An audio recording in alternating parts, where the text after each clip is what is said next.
It is time for another edition of the Fight HQ podcast. Of course, I am Jason Floyd. We're here to break down UFC Vegas 95. And, Pete, I guess I'm just going to label this one as we're doing some fights. Oh, we're doing some fights. And, we're here even on the dark days because, good Lord, this card needs some TLC, and it's been hit from Maine to Spain. And what are we down to now for fight numbers? We're down to 10. Okay. Hopefully we don't lose any because then it's going to be Chalk City. So, good Lord. Well, I mean, look, and we're going to get in the game theory here in a moment. I think we're going to look at Chris Gutierrez fight. There's our chalk of the week. That's where, and that's going to be, and we'll talk about this in a moment. That's going to come down to the question of, it's the easy way this week to get different would be to avoid that fight. But, man, just because of what the salaries are, going to be kind of hard to avoid that one. But, of course, last week was UFC Abu Dhabi. Congratulations to Vargas63 taking down the Fight HQ contest, scoring 477 points. He had a lineup of Umar, Vera, Alvarez, Dern, Hughes, and Jai Herbert. Herbert was the one that one really killed me. That and Cheeto, those were ones that kind of killed me there. I mean, we were on the Sam Hughes train there. I mean, was minor concern going into that decision just because of, I was like, oh man, yeah, she got that, she got the takedown there, late, but then, she did no offense to Sam Hughes. I mean, with thankfully, because we have seen, man, there has been some crazy ass scores recently. God, there was two last week. There was one that was a 30-27. And I remember when they read the scorecard, I was like, what goddamn fight were they watching? Yeah, I forget who it was, too, because I put a tweet out. I think it was like one of the first fights of the night. Yeah, it was early in the card. Because I remember I saw it, and I was like, 30-27?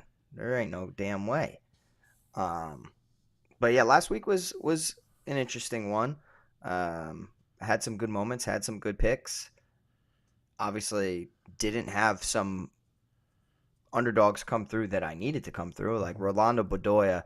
I didn't realize how much Rolando Bedoya I had because I hand build, and he was in probably like 95% of my hand builds. I'm like, oh man, and then Dennis Tululin in a loss came through, and I think was that the scorecard that kind of was crazy? It might have been.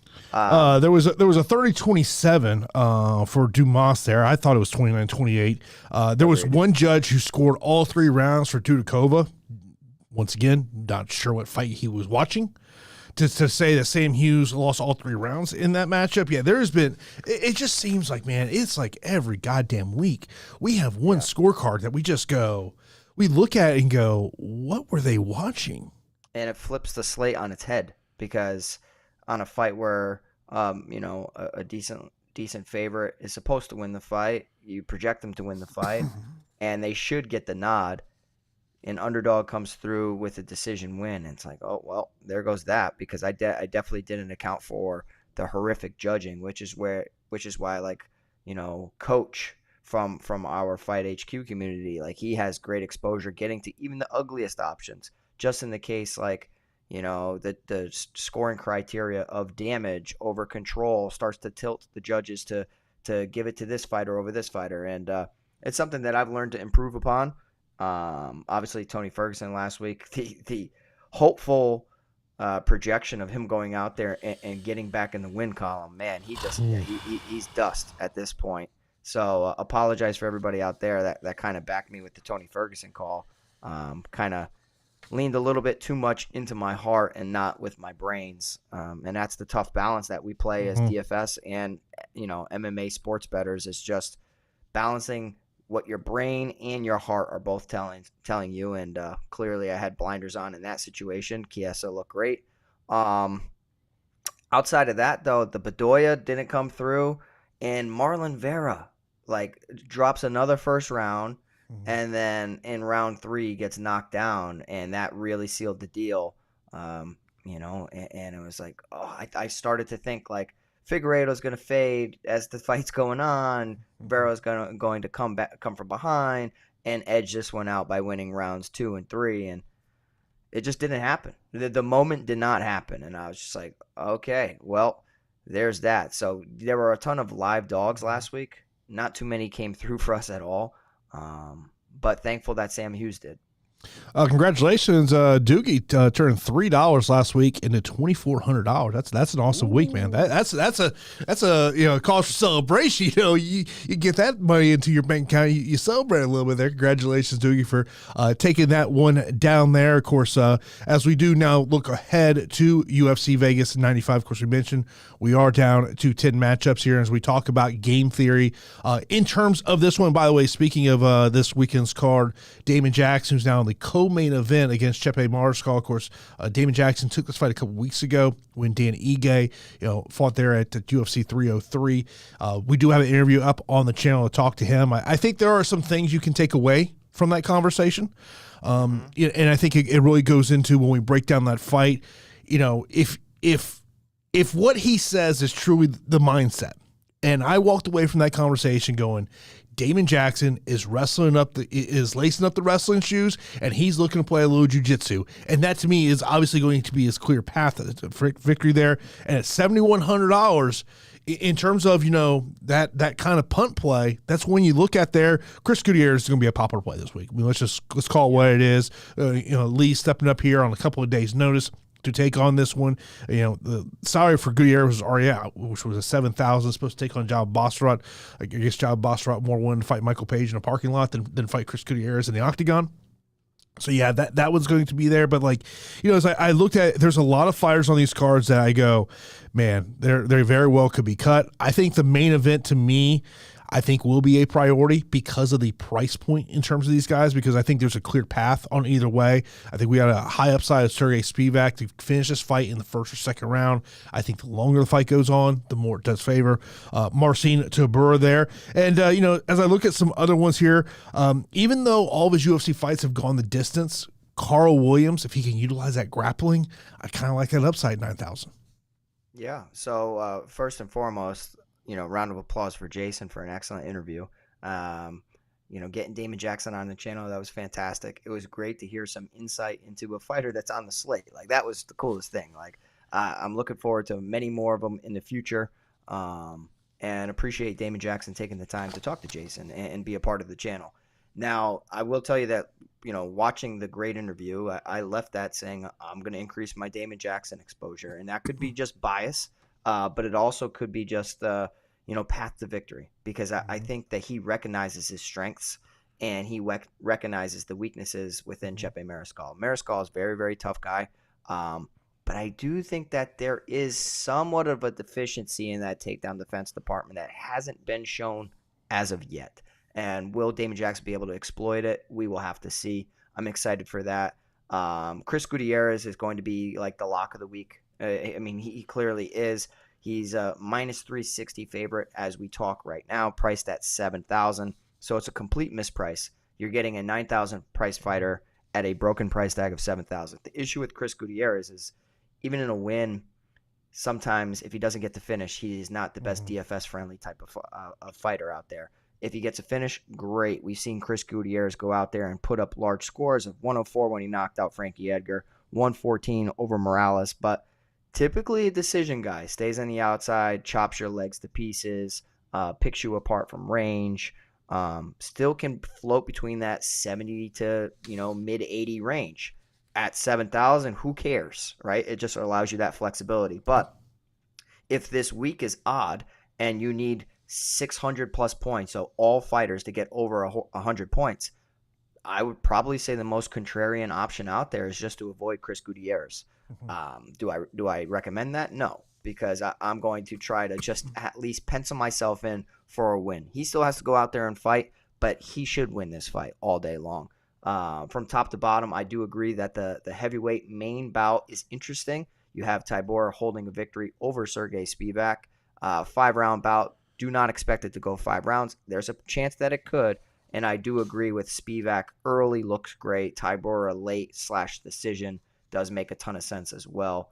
But yeah, this card is going to be very tricky. You have to leave salary on the table if you want to be different and unique. Even though you leave salary on the table, expect to chop it with numerous people, because it's just going to be very common builds throughout, because we have limited fights to get different from. So let's break it down. Let's see where your decisions are at, and see if we agree or disagree. But I think for the most part, we're probably on the same page. Of course, we appreciate everyone who tunes in for each and every episode of Fight HQ. Of course, if this is your first time watching us, be sure to hit that subscribe button, whether you're watching us on YouTube or you're listening to us on the podcast channels. We do have a Discord channel, totally free to join. Great conversations going on in there. We will have a DraftKings contest up later on this week, so be on the lookout for that. We'll have that in the Discord channel. Also, we will have that over in the YouTube, in the show notes and all that. I will tell you that I do have 2 interviews that I'm actually doing today. Both fighters are going to be a part of the Dana White Contender Series coming up. Going to be talking to Wes Schultz. He's a part of this upcoming week's Dana White Contender Series. And then I'm going to be talking to Billy Brand, who's going to be a part of the August 20th episode of Dana White Contender Series. So be on the lookout for that. Also, probably going to sprinkle in some interviews with fighters who are maybe just coming off wins.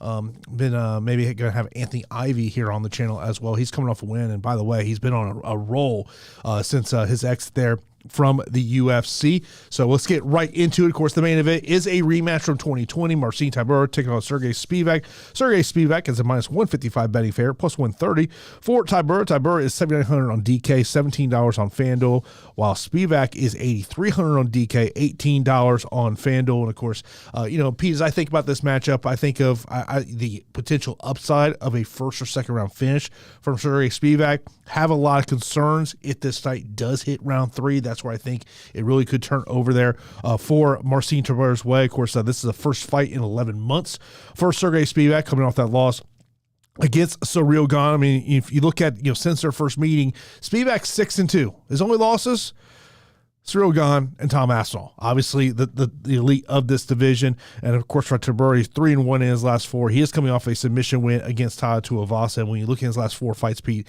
the only loss was against Tom Aspinall. Yeah, so I'm excited for this fight from like a Serghei Spivac perspective, because for whatever reason I just like him. I like Serghei Spivac. When he broke onto the scene, I liked Walt Harris to beat him in his debut. Then I started to pick up on the skills of Serghei Spivac, and he's really developed into a solid heavyweight prospect. I mean, he really has. I think that he is much better than he was back in 2020 when he fought Marcin Tybura. I think that the box score doesn't show everything in that bout. Like Marcin Tybura had 43 strikes landed, 2 takedowns, had Serghei on his back, had 8.5 minutes of control time. Serghei was just like unable to stop and defend some takedowns, but largely they were due to him attempting judo throws against Marcin Tybura, attempting these wizard throws or these hatagoshis, or just trying to catch Marcin Tybura with a misstep. And Marcin was very good. And one of them, he limped armed out of it and just bull rushed and maintained on top. He was just wise to it. And it was just a perfect example of a veteran versus a rookie, where like Marcin's been here. He's tested. He's fought the who's who. He's had good performances. He's had, upsets. He's had poor performances. I think for the most part in 2024, though, I would label Marcin Tybura as a guy that is going to be used to go up against one-dimensional fighters. Like we've seen Marcin Tybura go up against Tai Tuivasa, go up against Walt Harris, against a Greg Hardy. You could say the same thing about Serghei Spivac, but I do think that in 2024, we've seen Serghei Spivac clearly put on size since the 2020 encounter. So he's approaching the limit of the heavyweight limit. So he's a much bigger guy than he used to be. We're talking about 4 years of development. We're talking about trials and tribulations of a young fighter. Youth is on his side. He's on the correct side of 30. Marcin Tybura is, what is he, 38? I'm not the biggest guy when it comes to age, meaning everything, but I do think that there are some performances and there are some moments that you can look at and point and say, Serghei Spivac can replicate that. And it goes back to the Alexander Romanov fight, where Romanov, a big guy, a prospect of mine that I really liked, went out there and imposed his will on Marcin Tybura and really took him down and belly to back suplexed him numerous times. Matt returned him, had him on the ground, was hitting him with really good ground and pound strikes. But we know Romanov, he's a gasser. and he was unable to sustain that pace. He does not necessarily have the jiu-jitsu level of Serghei Spivac, so like he's not as opportunistic. He's more of a brute than a savvy submission guy. Whereas Serghei Spivac, I think, could take the back, could go to mount, could land ground and pound, could attempt an arm triangle choke, could even attempt a rear naked choke if you go down to your belly. So I think that Serghei Spivac, the one thing we did not see is him put Marcin Tybura on his back, and how would Marcin respond to that? It may not happen in this bout, Jason, but I'm willing to back Serghei Spivac because on the feet, I did like what I was seeing in their first encounter. And I know his strike is a hell of a lot better now than it used to be. He throws good strikes. If you're a plotter, as in Marcin Tybura is, you're able to hit him with some combinations. If you're a very athletic freak like Cyril Gane is, Serghei Spivac's going to look terrible. And I really think that's what's keeping this line in check is like Serghei Spivac went out there and got worked because of the movement, the feints, the fakes, and just the variety of Cyril Gane's attack. I mean, he outlanded him 109 to 11, and then got finished in the second round. Was unable to get the fight to the mat. Only attempted one time. I think that this is like a bounce back fight for Serghei Spivac, in my opinion. Mm-hmm. So I like Spivac here a lot. I think that he's the one that's going to be really hungry in this situation, given the development within his game. I will say that if anything, Marcin Tybura probably has plateaued from their first encounter. Mm-hmm. I think Serghei's improved and he's younger. Give me Serghei Spivac here at 8,300, but it is a tricky fight. And because of the recent performance of Spivac and Tybura already having a victory over him, I think that's why this line's in check. But I think that 8,300 makes a total sense. So give me Serghei Spivac. Yeah, I'm with you there. I'd much rather get the Serghei Spivac. I think if you want to roster Marcin Tybura, I think your thought process has got to be the fight drags on. He's able to kind of get this one to the mat. But overall, I do like Serghei Spivac. Appreciate the super chat there from Liker. He says, I'm really confused this week. All the red postpones on fighters on DraftKings. Will there be more fights added, or are we stuck at 11? We're actually stuck at 10. The odds of, I think if they were going to add any fights, it would have happened a couple of days ago, and you probably would have seen fighters who are going to be a part of Dana White's Contender Series. Their fights get moved up to this one, but no, we're at 10. Hopefully, we don't lose any at the weigh-ins there tomorrow. Next up, our co-main event is Damon Jackson taking on Chepe Mariscal. Damon Jackson is a plus 180 betting underdog, minus 220 for Chepe. Chepe 9,100 DK, $21 on FanDuel. For Damon Jackson, he's 7,100 DK, $10 on FanDuel. And during that conversation I had with Damon Jackson of his reaction to hearing he was a 2-1 betting underdog, what was kind of interesting, and when you go down kind of his history in the UFC, this is a very similar situation for him. Of course, he did take this fight last month. Of course, Chepe was supposed to take on Dan Ige in this spot. Of course, we all know what happened with Dan Ige. Initially, they were going to have this on the July 20th show, but David mentioned that they wanted to move it back 2 more weeks, so he got a chance to do that. He is coming off a split decision win against Alexander Hernandez. It did end a 2-fight losing streak for Damon Jackson. For you look at Chepe, he's won 3 in a row, 6 in a row total, 3 of those coming in the UFC, coming off a decision win there in his most recent matchup. And Pete, I think in terms of breaking down his fight, I think it's pretty easy. If you're Chepe Mariscal, it's about making this a striking matchup. And if you're Damon Jackson, it is about getting this matchup to the ground. Yeah, I mean, I will tell you that Chepe Mariscal is I circle Chepe because, there's one bout of his where you don't really get a lot from it. But on his record, it looks like, he got a TKO win, which he did, but it was an arm injury from Jack Jenkins. So, he was priced as an underdog at plus 170 in that bout. Most recently won a split decision, priced at plus 120, and then a near even pick 'em against Trevor Peek. So I think the books recognize that, there is some volatility within his game. Granted that he has fought some tough competition on his way up to the UFC throughout his entire regional career, bouncing between LFA and Kombache, mainly LFA. He's fought some notable names. He's also been finished pretty brutally in the past as well. So I think against strikers, you kind of got to worry about that chin. Same can be said for Damon Jackson, right? Like Damon Jackson's chin is probably one of his, and his striking just in general is just not up to the same standard as his grappling. His grappling is suffocating. I mean, the Leech is a perfect nickname for Damon Jackson. I'm really excited, and I really enjoyed that interview that you had with him because I'm happy that he's just really invested in his wrestling and his grappling because when he's very positionally sound. And I went back and I looked at some regional tape of Mariscal, and he's been hit and knocked out by some brutal shots in the past, but I think we just haven't seen Mariscal's defensive wrestling get tested to the level that Damon Jackson's going to test it. I have to be honest. I mean, like, on the feet, the line is probably accurate if it was a kickboxing fight. But it's not a kickboxing fight. It's an MMA fight, right? Like, and Damon Jackson's been able to get takedowns against almost everybody. I mean, if you look at it, on 7 straight fights, he's been able to land takedowns. He landed 6 against Charles Rosa, 2 against Camwella Kirk, 2 against Dan Argueta, 1 against Pat Sabatini. He didn't get one against Dan Ige. 3 against Billy Q, 3 against Alexander Hernandez. If Chepe Mariscal's takedown defense is not up to par, it's going to be pretty evident. And it could be mat return takedown, so it could be, breaking the slate because of taking him to takedown city.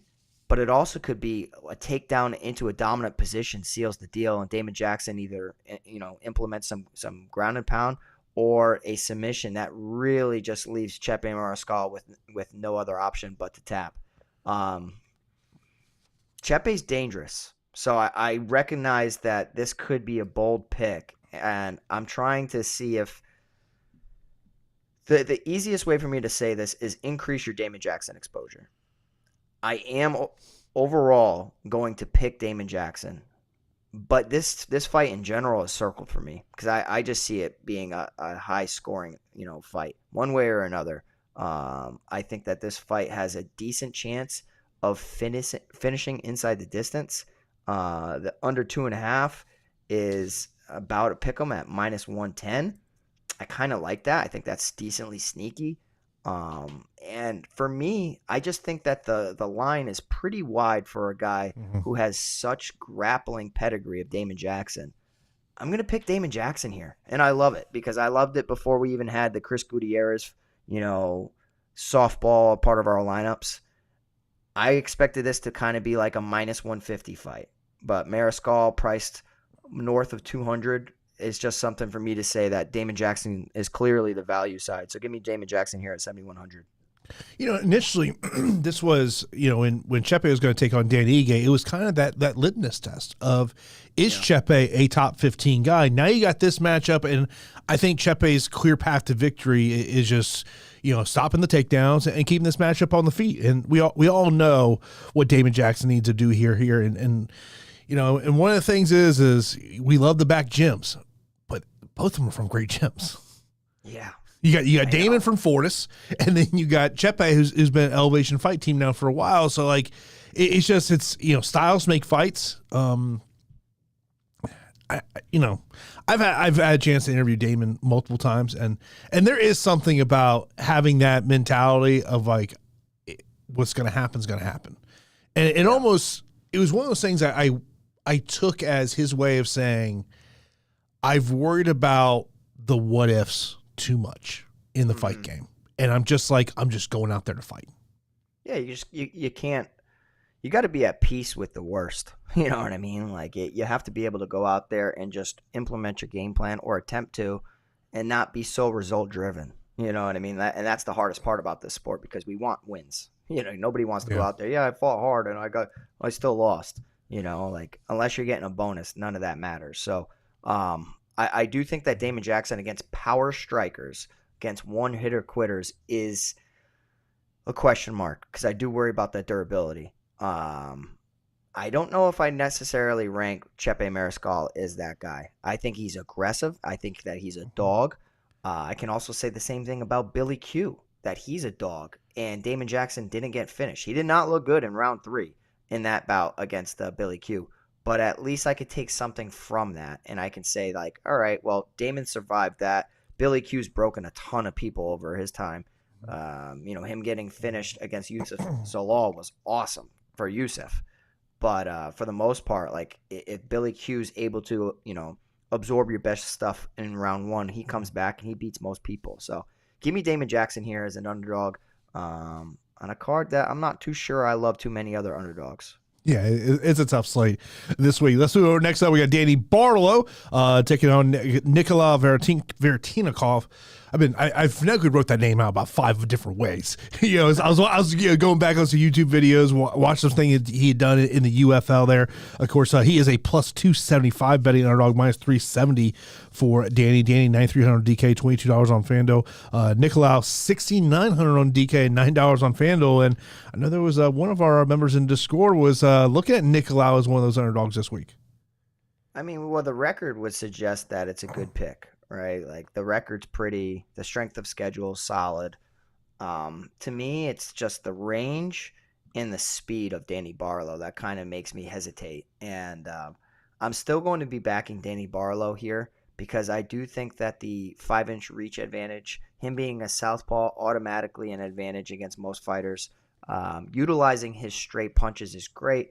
If he lands his left hand at any moment, he hurts numerous people. I mean, we've seen it from the Contender Series to the 3rd round against Josh Quinlan. But what he was against Josh Quinlan is he was the matador while Quinlan was the bull. And this could be a similar situation. I think that Nikolay Veretennikov is hittable. He's hittable. He's good. He's on a streak. He's picked up some solid wins since his drop to Morales on the Contender Series. He was taken down largely in that bout and controlled for 5 minutes. We don't know about that game from Danny Barlow. We don't know about his takedown defense either. So, he could get taken down. Quinlan attempted one to no avail. I think that if Veretennikov makes this an ugly fight, blending the arts, making this an MMA bout, we could see we could see, holes in Barlow's game that we didn't know existed. I think on the feet, though, that's kind of right in Barlow's wheelhouse where he's going to want to stay on the outside, picking his shots like a sniper, setting up that left hand. He'll double, triple up on it. Initially, I do think that the odds are a little wide for a guy who is a veteran, who has more experience than Danny Barlow. I would still label Barlow as somewhat green. He looks good. He looks dominant.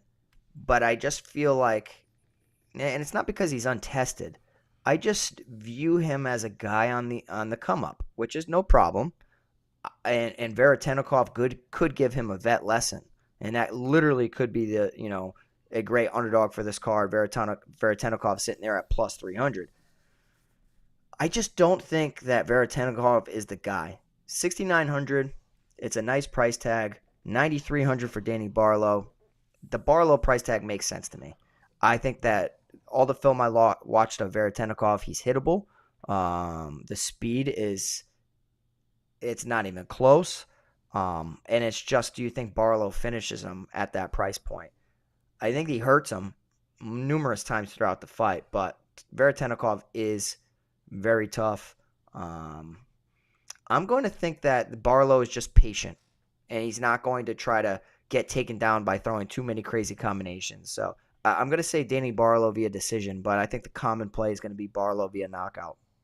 Yeah, if you look at Danny Barlow throughout his career, 6 of his 8 pro wins have come by stoppage. Of course, he got that 3rd round victory in his UFC debut. On the other side, you got Nikolay making his UFC debut here, and he does have double the amount of pro fights that Danny Barlow does have there, so he does have that advantage in terms of that one. Next up, we got Chris Gutierrez taking on Lee. Lee, of course, stepping up here on Fight Week to take this matchup. He's a plus 270 betting underdog, minus 360 for Gutierrez. Gutierrez 7,000 on DK. Lee is 6,700. Of course, Gutierrez was supposed to take on Java Basharat in this matchup. This is his first matchup since December when he got that loss there against Song Yadong. And you look at the other side for Lee. UFC debut, 7 of his 8 pro fights have come in LFA, and LFA is one of those organizations that, for the most part, they don't give you necessarily the pad your record type fight. That's just not really LFA's mentality there. And 4 of his victories have come in the first round, Pete. Yeah, I think LFA is absolutely legit. I mean, some of the best fighters in the UFC's organization are from LFA. So anybody throwing shade at LFA doesn't really do the research. I just don't necessarily know if Quang Lee is to the striking level or the skill level of Chris Gutierrez. Like Chris Gutierrez is a very tough out, and he gives problems to a lot of people. The problem is that Chris Gutierrez plays with his food, so to speak, whereas he's not too urgent about hopping on damaged opponents. Even when he has people getting dropped from leg kicks, he's very methodical, very patient. So he's like a chess master out there, always setting traps, always using feints and fakes and faking his hips, his shoulders, his low kicks, using that to his advantage. I think it's going to be a dominant decision. Throughout that dominant decision, I do think that he's going to hurt Quang Lee multiple times with leg kicks, chopping calf kicks, switching stances, blending the arts. Him losing to Song Yadong sets him back a little bit. Him going up against Basharat, I thought was just an interesting matchup because they're both kind of falling on hard times, and yet I both view them as upper tier guys for the division. The division is stacked. I would say that they're ranked fighters, of course. But I would have hated to see one of those guys lose, whether it's Chris Gutierrez or Basharat. This matchup against Quang Lee is clearly an easier fight. He's fought Song Yadong, Alatang Haley, Pedro Munoz, Frankie Edgar, Danat Bakary, Andre Ewell, Cody. I can go on and on and on. He's fought top-end competition. And even when he's stepped up in competition, he's performed admirably. Outside of getting taken down from Song Yadong, I mean, he went tit for tat with Song Yadong on the strike counter. So it's a pretty simple thing. Quang Lee is going to be one of the most under-owned fighters on the entire slate. If he pulls a rabbit out of his hat and he hurts and knocks out Chris Gutierrez for keeping his hands semi-low, you could be one of the few people rostering him. So, I mean, good luck to you. I will not be doing it. I take much more of a single entry approach and kind of just put that everywhere. Chris Gutierrez at 7,000 is a staple for majority of my lineups. If I'm doing a 150 max, he's in 75% of my lineups because it's the easiest pencil-in win out there, or it should be. And the remaining 25% is just avoid the fight because I do think that there's a path where 6 other fighters outscored Chris Gutierrez. Yeah, and also, I mean, I think anytime we talk about Chris Gutierrez, we got to talk about the leg kicks. I mean, that's always a massive part of his repertoire of how he goes out there. But yeah, I mean, look, if you're playing in a single entry lineup and to get different, just get away from this fight or take Lee because I think that if you talk about a single entry type, DFS contest, I think Gutierrez is probably going to be north of 70% owned. I mean, all day long. If that's the type of contest you're playing, but like if you're playing like a cash game contest or like, look, I think when we get to Saturday and we look at what the Fight HQ contest is, I expect Gutierrez is probably going to be like 85%. I think everyone, and I don't mind that mindset. You just sit there and say, you know what? Yes, I know he's going to be highly owned, but I feel like he's going to go out there, get the win. And then if you want to pair him with Damon Jackson, then you can literally get whoever you want if that's the route that you want to go there in terms of that one. Next up, we got Yana Santos taking on Chelsea Chandler. Yana Santos is a minus 140 betting favorite, plus 120 for Chandler. Chandler 7,800 DK, $15 on FanDuel. Santos 8,400 DK and $15 on FanDuel. And of course, you look at Santos, she is one of these fighters that we talk about this being cut season, and if she does not go out there and get a win on Saturday, she will be cut to make room for these contender series fighters. She's lost 3 in a row against Aldana, Holm, and Rosa. She was scheduled to fight Norma Dumont back in January, but she withdrew from that matchup. Chandler 2-1 in the UFC, coming off that decision win versus Jocelyn Nunez in March. She did miss weight for that matchup, so it's something to kind of pay attention there. And of course, I even though we should never let it define our thoughts of Chelsea Chandler, anytime I see her name, there's only one thing that comes to mind. There's only, and I think I know we should get that out of our mindset. No, we shouldn't. And for people who do not know what we're talking about, she literally ran away in a fight. I mean, literally ran around the cage. It's as much as like I don't want to put that into my thought process of the matchup, Pete. I can't get it out of my head. I can't get it out of my head either. And no, you should not ignore that because that fight or flight response was as evident as ever before. I mean, Norma Dumont cracked her, and Chandler literally turned around, full on sprinted like her life depended out of it. And I mean, I was expecting her to jump out of the cage. I mean, that referee honestly could have stopped it right then and there. That's timidity. That's like showing weakness and unwillingness to fight. So, I mean, like, I am never going to forget that. Granted, she came back out there and she did, kind of check herself and put together some combinations, and she hung in the fight somehow. I personally will never forgive her for that from a betting standpoint, but also just like, it goes to show you, man, some people react so differently when they get cracked. I'm sure that she got cracked. Her ears were ringing. She felt so much pain, and she just, it just completely shook her.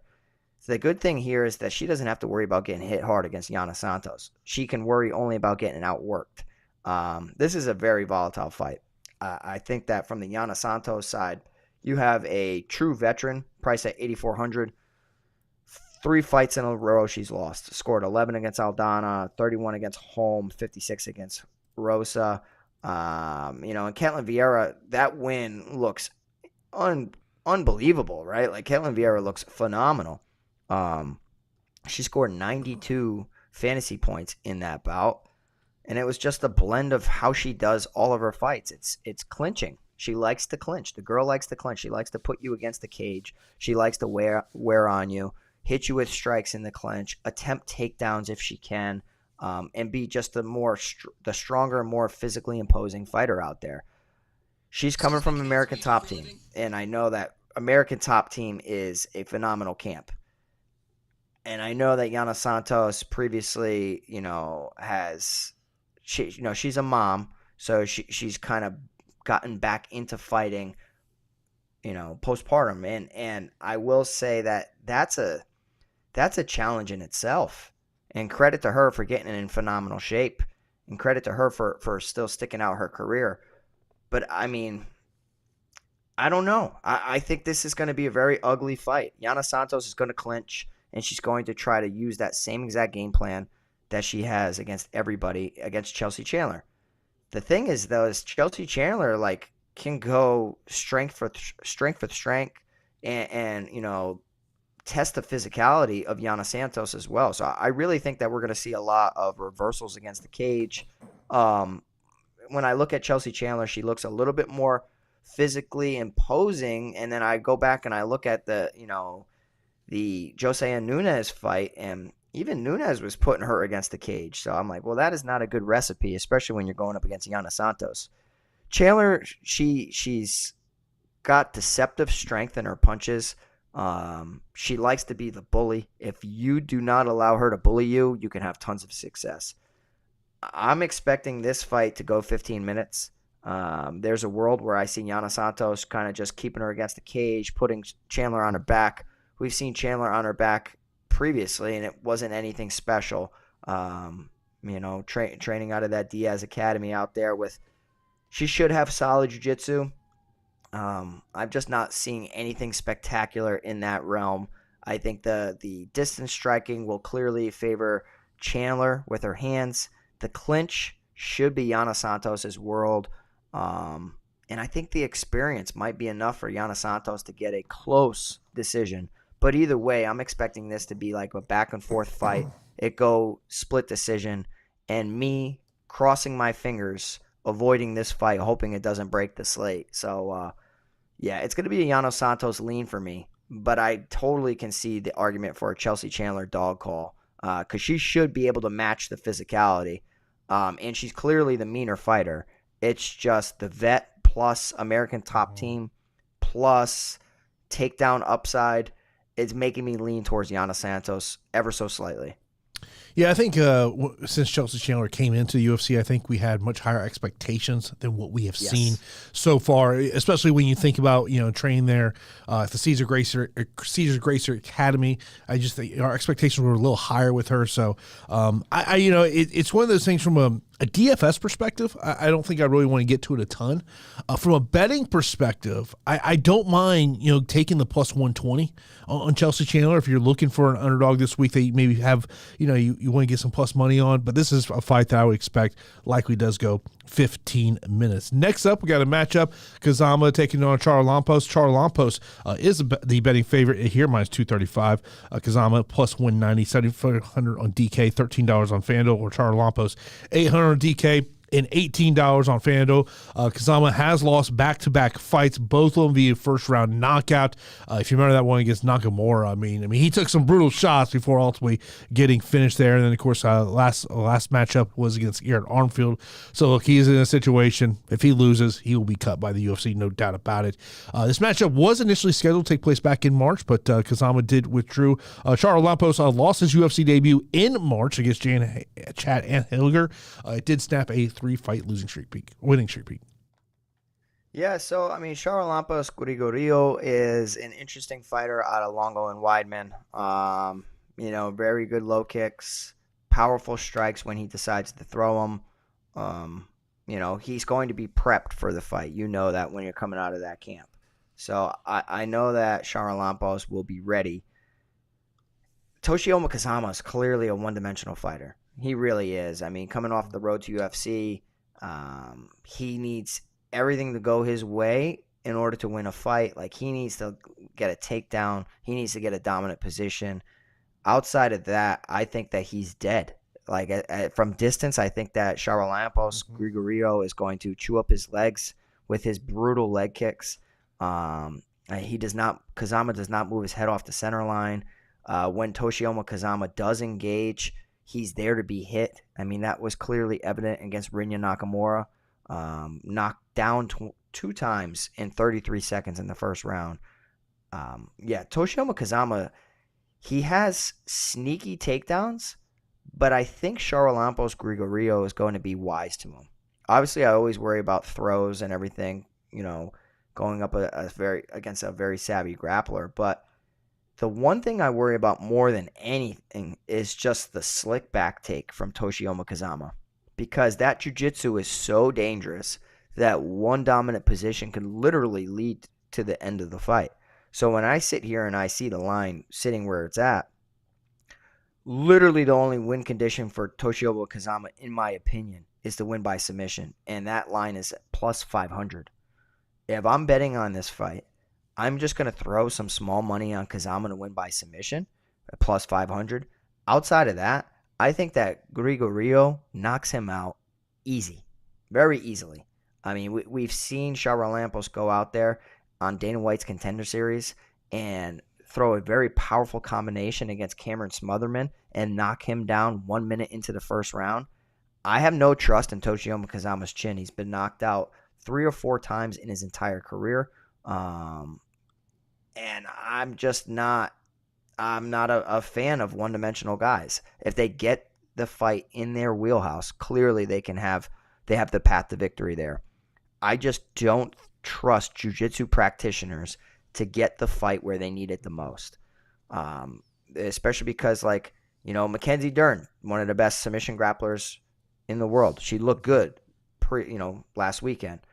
But, still, I want that wrestling to elevate even more, because I think that she could become a champion in the division or in the next division. It's just that part of jiu-jitsu is always lacking from straight jiu-jitsu practitioners. That's why you have to blend it with a really good wrestling camp or get yourself surrounded by some really good wrestlers. So Kazama could surprise us. He could literally be the surprise of the card. So perhaps you want to put just a little bit more exposure than the public because of that great round one upside, that submission skills. But I have nothing on film showing me that Charalampos Grigoriou is going to get his back taken, get choked out, and look like a rookie out there. So give me Charalampos Grigoriou to knock out Toshiomi Kazama inside of round one. Yeah, I mean, you just based on what we've seen from Kazama, and Correct. That's where you gotta love the upside there in terms of that matchup. And I mean, look, when you look at some of the value that is out there on this card, not hard to get to an 800 fighter this week, even if say you want to get to one of the 9,000 fighters. Next up, we got Karol Rosa taking on Pannie Kianzad. Kianzad is the betting underdog in this one, plus 175. Karol Rosa minus 210. Rosa $8,600 on DK, $16 on FanDuel. Kianzad $7,600 on DraftKings, and $14 on FanDuel. Karol Rosa is 1-2 in her last 3 fights. She's coming off a decision loss to Irene Aldana back in December. All of her UFC fights have gone the distance. Kianzad has been on a roll here, but last fight she did get a submission loss there to Macy Chiasson, and all of her fights have gone the distance here. It's something that we talk about this statistic when it comes to female UFC action. More times, it's north of 50% that they go over 2.5 rounds, and this has got 15-minute decision written all over it. Yeah, so I mean, I'm interested in this fight more than the Yana Santos Chelsea Chandler fight, just because I've seen Karol Rosa push an incredible pace that a lot of her opponents can't match. For the record, I mean, there are 1, 2, 3, 4, 5, 6, 7, 8 of her 9 UFC fights. She's landed north of 100 significant strikes. Like that's crazy. That total strikes in general, and total strikes and significant strikes. Like you combine those two, you're talking about a fighter priced in the mid range that can actually go out there and put up a very solid score, even in a 15-minute decision. The thing with Karol Rosa is, yes, she has a Brazilian Jiu-Jitsu black belt. Yes, she is very talented on the mat.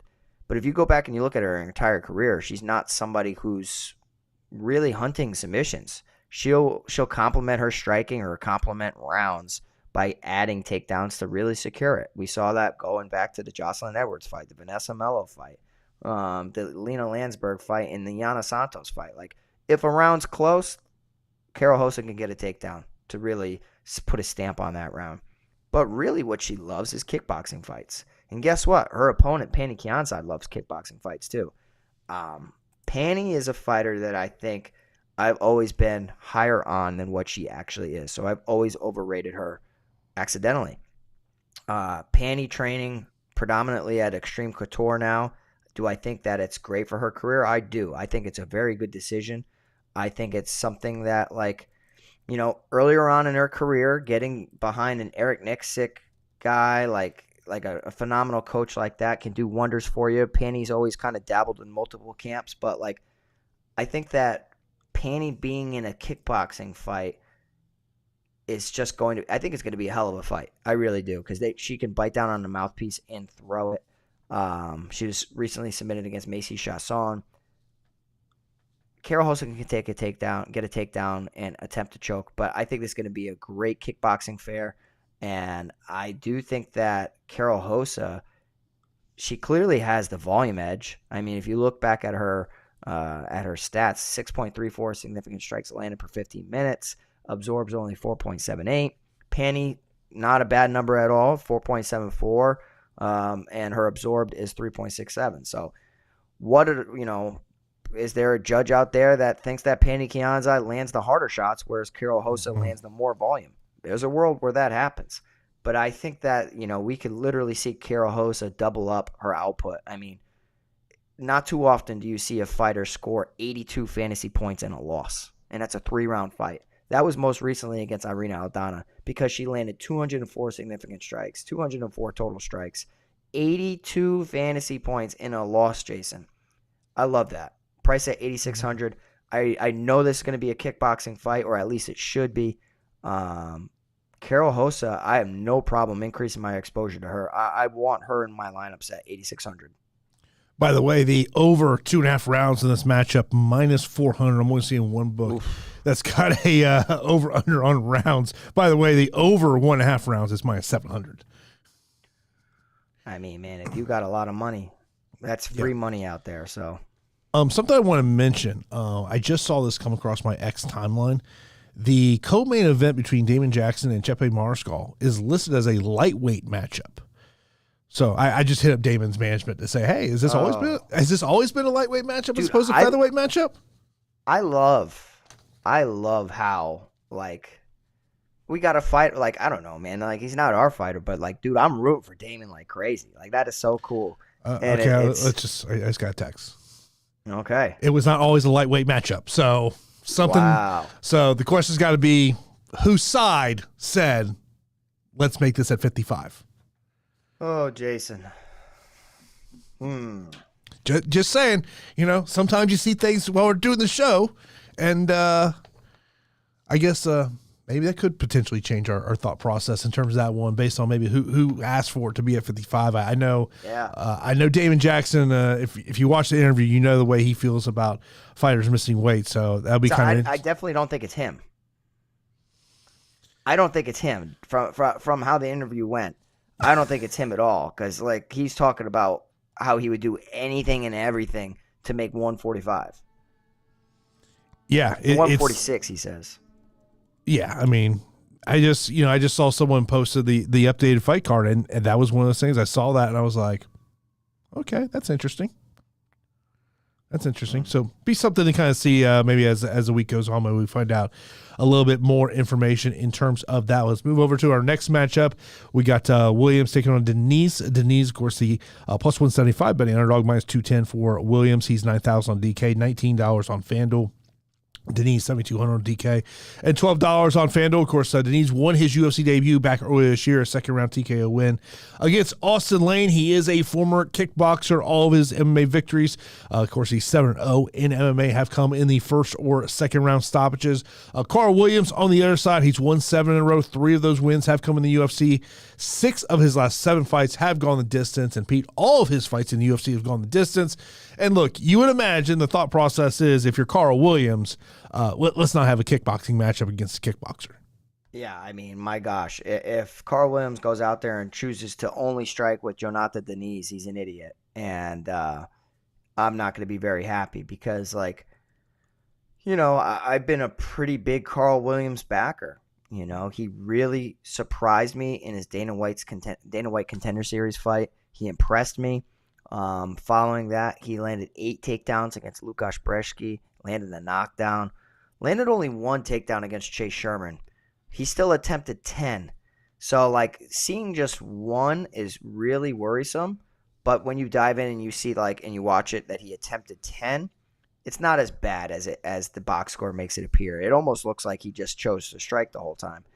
I do think that he was way more comfortable striking in that bout than he would be against a crazy heavy hitter. Chase Sherman is an okay, he's a solid striker, but it's probably a perfect fight for Karl Williams to go out there and test his striking to develop his game. Mm-hmm. Most recently against Justin Tafa, he landed 7 takedowns. He was hurt a couple times in that Justin Tafa fight, and you can't blame him because every time Justin Tafa has hit people, he's knocked them out. I mean, like, there aren't too many people out there that have absorbed more than like 10 strikes from Justin Tafa. Carlos Felipe absorbed 86. Jared Vanderaa absorbed 74. Outside of that, 11 strikes, Tafa knocked out Lane. 8 strikes, knocked out Porter. 5, knocked out Hunsucker. 10, knocked out Juan Adams. So, like, you can't blame Karl Williams for getting rocked a little bit and then still resorting to his wrestling and his grappling. His wrestling's really damn good, man. He's got no jiu-jitsu, similar to Curtis Blades. Excellent wrestling, no jiu-jitsu. I do think, though, that we are fights away, or this could be the one, where Karl Williams gets a TKO via ground and pound. Mm-hmm. And what better way to get your first finish in the UFC than to go up against a one-dimensional, dangerous kickboxer in Jhonata Diniz? I'm not backing Jhonata Diniz this week. I'm just not. It's a division where you can get to the underdogs in heavyweight and light heavyweight, talk yourselves into it, no problem at all. 7,200, the price tag is awesome.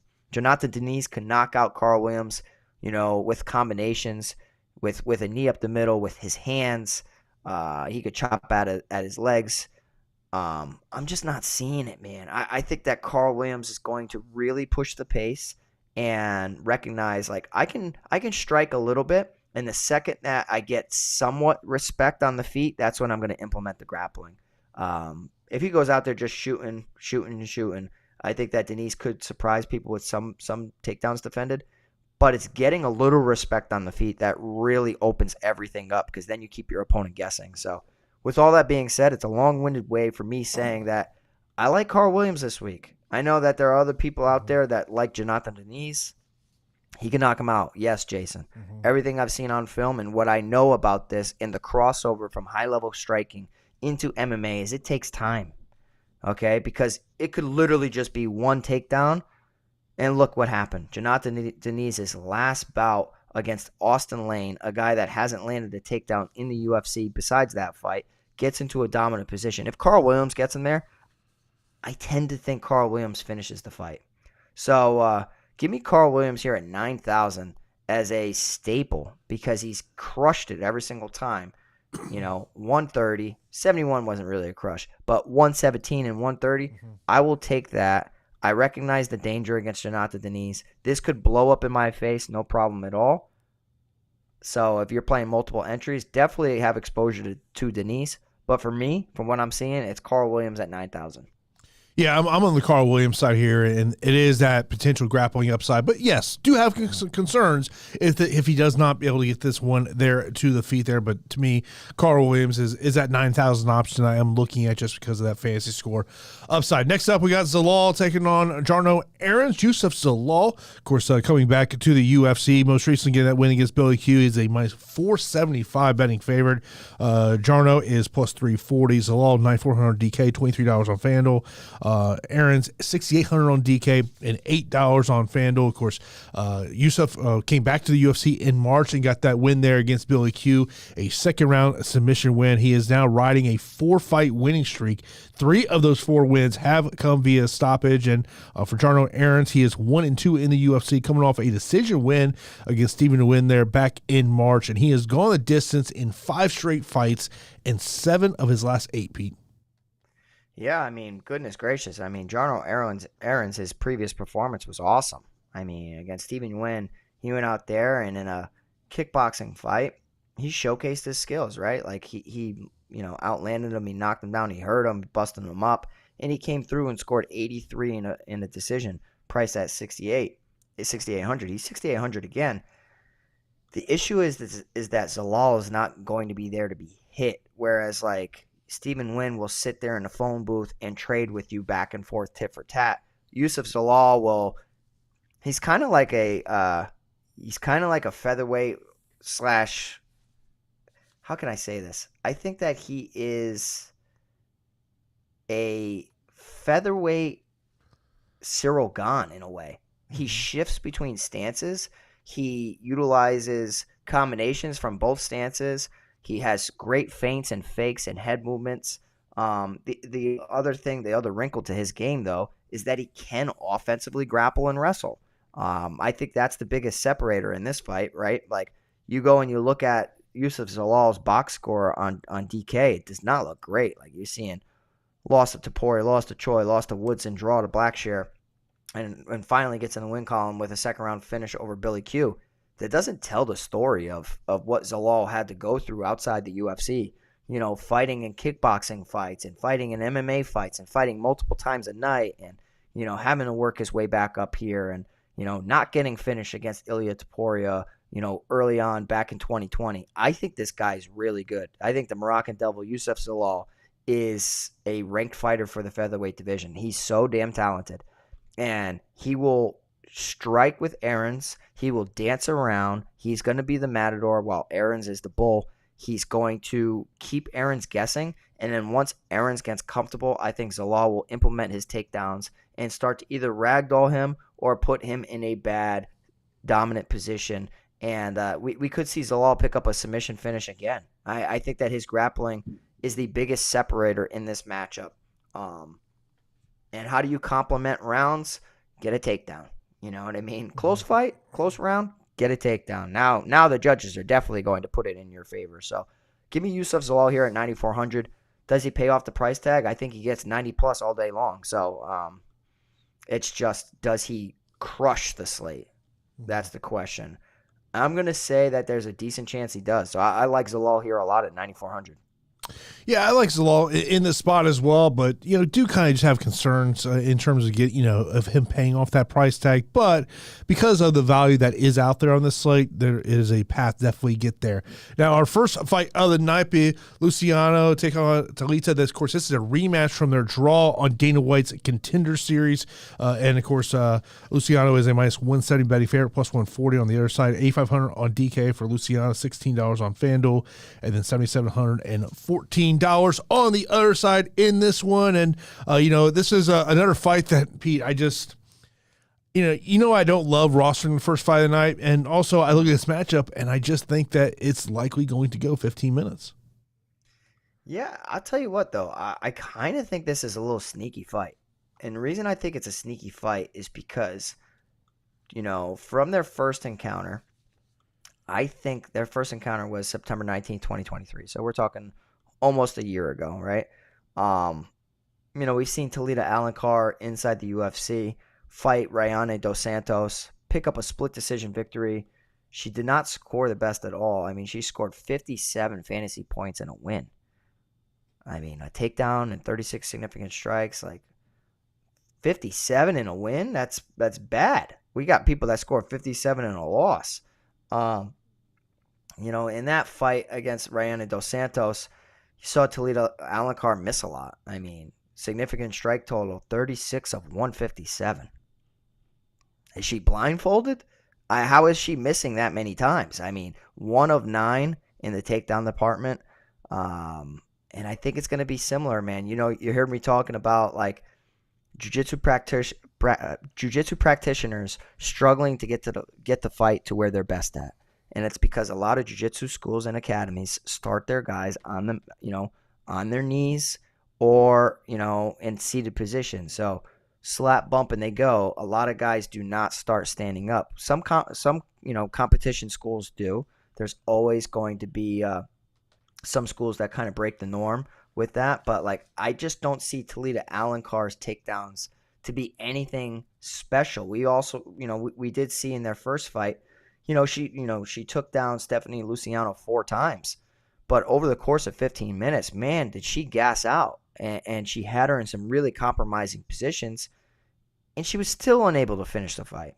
So, like, do I think that Stephanie Luciano's jiu-jitsu defense has, diminished since that fight? No, I think if anything, she's, shown that she's wise to what's coming her way. And she could probably defend some takedowns. She defended 20 takedowns on Dana White's Contender Series. Talita Alencar went 4 of 24. 4 of 24. She was shooting for her life. The strike count is crazy. Significant strikes, 87 of 152 for Stephanie Luciano. And you got to think she was controlled for nearly 3 minutes in round 1 and 3.5 minutes in round 2. So I think that the striking of Luciano is clearly the biggest separator here between the two. I think she can stuff some takedowns similar to the first fight, even better. I think that, she's young. The striking level is so much better than what Talita Alencar has to offer. The accuracy is better. Just have to worry about her getting taken down and submitted. But in today's judging criteria, man, valuing damage over control, I like Stephanie Luciano. And I think there is a sneaky way for her to walk herself into a high score due to high volume and due to damage and possibly finishing Talita Alencar. I mean, you're talking about Stephanie Luciano, who does not have a box score. So Rodinha, she's kind of the X factor on this entire card where people just don't know what to expect from her. Sometimes it's better to be, early rather than late. I'm willing to take some shots on Luciano aggressively. It may not work out, but at least, like, I'm setting myself up to having a unique lineup by rostering the first fight of the night. It could go 15 minutes. It probably will, but that doesn't mean she can't put up a Karol Rosa type of score. Karol Rosa is going to probably go 15 minutes and light up Pannie Kianzad like a Christmas tree. I think the same thing could happen here between Luciano against Alencar. So give me Luciano here at 8,500. By the way, we'll mention the UFC Media Day has started there in Las Vegas, so we'll have to pay attention to maybe what Damon Jackson and Chepe Mariscal say to see what is the reason for that fight being at 155 pounds. Of course, if you do got any questions, line those up, whether it's in our Discord chat or over on YouTube. We're going to answer those questions here momentarily. Let's get right into our straight-up fight picks. The main event, I will go Spivac. Spivac. Give me underdog number 1 and Damon Jackson. Damon Jackson. Do it for the channel, baby. Danny Barlow. Danny Barlow. Gutierrez. I will go underdog number 2, Chelsea Chandler. Okay, I can see it. I'm going to go Yana Santos. I would go Charalampos. Rosa. Williams. Zalal. And I'll go Luciano. So get some questions in that came in via Discord already. We'll start off with Sam's usual topic of questions, top core cash GPP plays here. When I think about a core play, I mean, look, I think it has to start with Gutierrez, and that is just because of the price point in terms of that, and that is GPP or in cash. I just love the price tag there. I think as I look at other ones that I would want to build a lineup around, I'd probably say Serghei Spivac would be number 2 in that lineup, and then if I was going to add a third one that I would throw in there, it'd probably be Karl Williams just because of that grappling upside and that fancy score upside. Yeah, so I'm with you. I think Gutierrez has to be in your lineups. Heavyweight MMA always has the highest likelihood of finishing, and it's 5 rounds. So, I think that the heavyweight bout needs to be a part of your lineup. For me, it's Spivac. And then, another heavyweight bout between Karl Williams and Jhonata Diniz. It's a fight that I really want a pace pusher inside the heavyweight division. Mm-hmm. And if I don't have a lineup with Karl Williams, I'm probably going to have Jhonata Diniz in case that he knocks out Karl Williams. So that's the 3 fights that I'm targeting. But yeah, it's going to be Gutierrez, Williams, and Spivac for me. Top inside the distance fights and fighters. As I look at the inside the distance fights, I would say Diniz and Williams because look, we always talk about the fact of heavyweight MMA. I look at Charalampos and Kazama as another inside the distance fight there. Barlow just because of his history, I would put him in that mix, and then I would also say the main event. I agree completely with you. Top value plays. I mean, look, I think I'll rephrase this question. What's the top value play outside of Chris Gutierrez? Because obviously Chris Gutierrez to me is the easy answer. But if I was looking at someone underneath 8,000 as a value play, I mean, Tybura is not a value play at 7,900 because I think he will still have high ownership. But there is a clear path to him there. If I was going to label somebody else, Pete,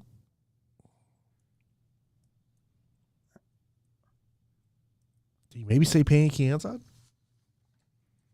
When I was looking at the fight card, I was kind of talking myself into that until I started watching some fight film. I mean, I get what you're saying about Tybura with ownership, but even with good ownership, he's still a good value. It's Damon Jackson, right? He's the takedown guy within his range.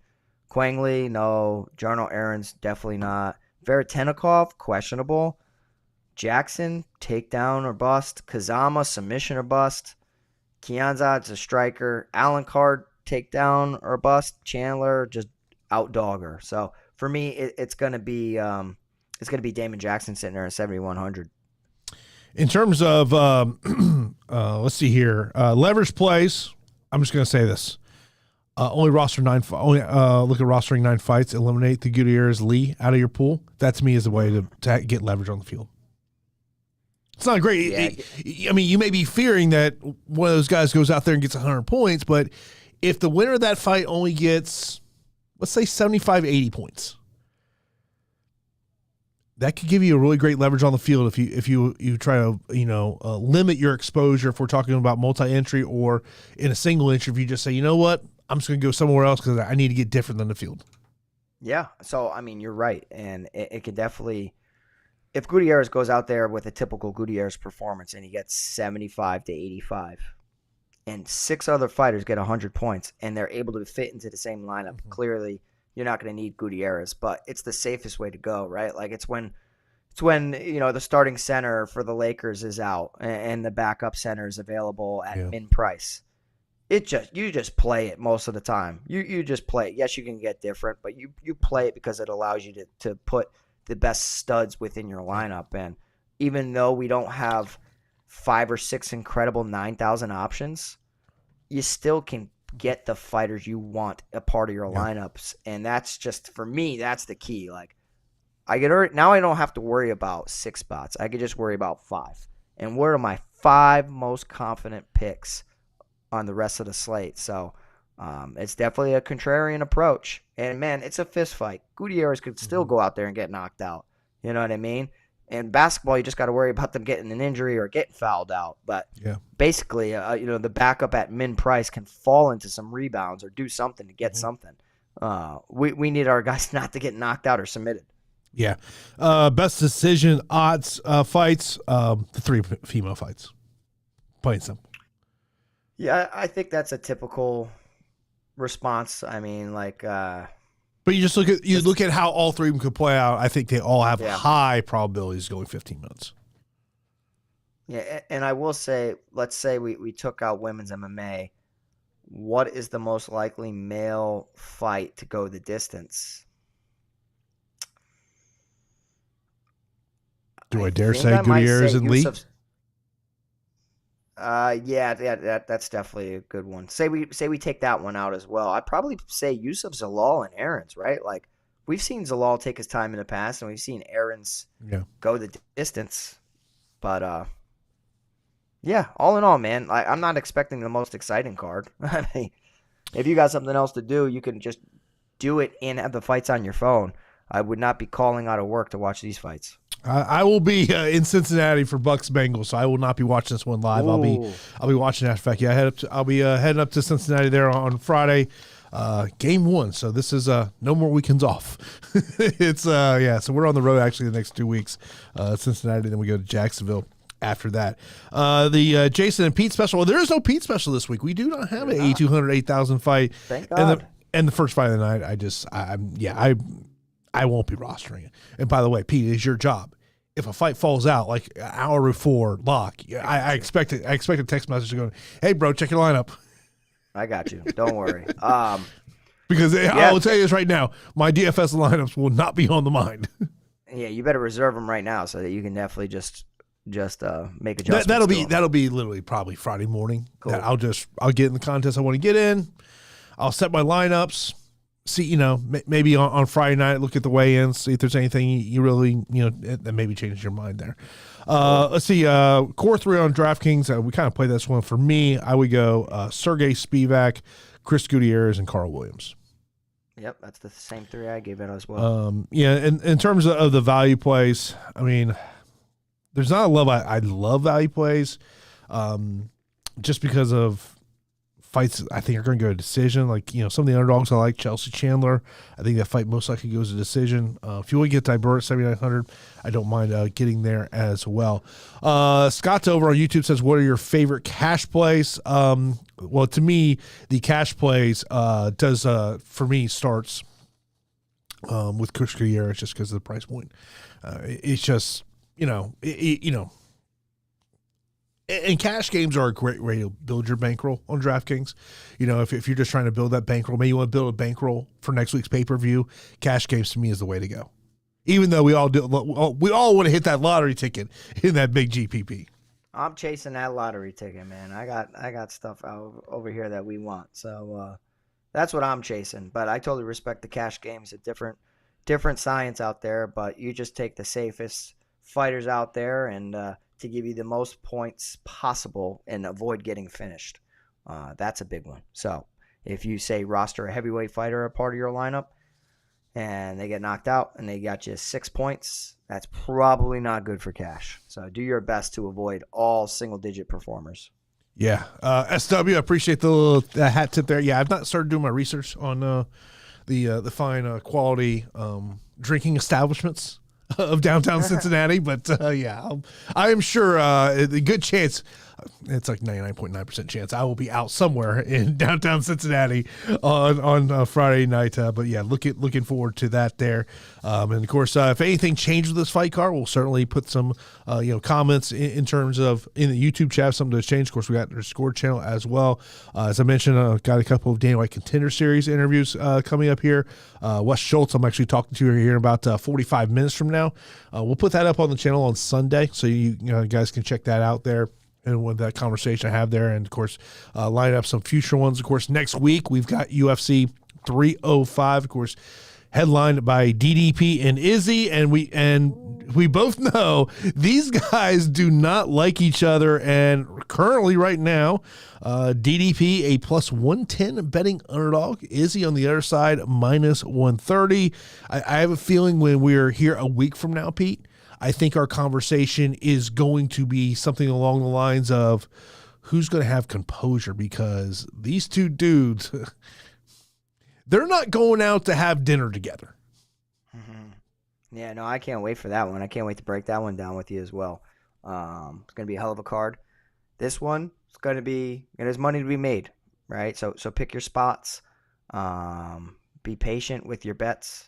Don't feel like you have to have action on every single fight. It's great too, but you want to have a ton of money at the end of the night. So you want good ROI. You don't want to just have an investment on every single fight, which leads to lower ROI. We want plus EV bets. So that's the goal here. Jason will have the weekly contest up soon if it's not already up as we speak. Yeah, I'll get that later today. And can't wait for it, man. Thank you guys so much for the consistent, support on this channel through the Discord channel. Great conversation. I mean, I haven't looked lately, but I think our Discord channel is like approaching 300 members or something like that. Like, we got a lot of people in there just talking about the fight game. The YouTube chats, thank you so much. Leave a comment. That helped out a lot last week. Tell us where you think, what's your biggest stand of the card? What's your biggest prop of the card? And your bold prediction. We just like hearing from you, man. We're doing this out of the love of it. It also helps to have some engagement with you guys, and most importantly, make some money with ourselves and with the community. So good luck to everybody. Thanks for the support. And next week, Jason, way better card that we can actually enjoy. Yeah, as you look at that card next week, Kai Kara France versus Steve Erceg is your co-main event. Matthias Gamrot, Dan Hooker. And then the fight that you're going to have to roster next week if you want to take it down big GPP, because someone's getting knocked out. Tai Tuivasa and Jairzinho Rosenstruck kicking off the pay-per-view there in terms of that. That's going to be your must-roster fight next week. The second Tai Tuivasa got submitted against Marcin Tybura, I put a tweet out, and I said, Tai Tuivasa, granted, I have no idea if you saw this tweet. I don't even know if anybody remembers this tweet. But I said, the best fight for Tai Tuivasa is against a pure striker, and that matchup is against Jairzinho Rosenstruck. He's above these lower tier heavyweights. If he's going to be a part of this mid to upper tier, give him just a pure striker. The Jairzinho Rosenstruck and Tai Tuivasa fight made itself. It's too easy. It's too obvious. So I'm happy that the UFC matchmakers finally, caught on to that, or both parties agreed to it, because it's the fight to make. Yeah, I mean, I think, look, when you're talking about putting Tai Tuivasa on a card, the type of fight that's going to bring the most excitement. And I think sometimes what people forget about, yes, this is a sport, but at the end of the day, this is entertainment. And you want to put on fights that are going to get people entertained. Obviously, this week is one of those weeks that it's not a fight card you get excited for, but it is an opportunity to make some money. And more times than not, it does seem like these cards tend to bring more action than maybe we were anticipating, but we'll see what's going to happen here on Saturday inside the UFC Apex. Of course, lock time currently set for 5 p.m. Eastern time. Main card will be at 8 p.m. Eastern time. Of course, you can check it out on ESPN+. As Pete said, we appreciate all the support that we get over here. Of course, if you want to hear it's on the audio platforms, you can get that Apple Podcast, Spotify. That'll be up here later on, probably about next hour and a half or so. I'll get that up on the podcasting platform. So we really do appreciate everyone checking out every episode of Fight HQ. We're going to talk to you next week as we're going to get you ready for UFC 305.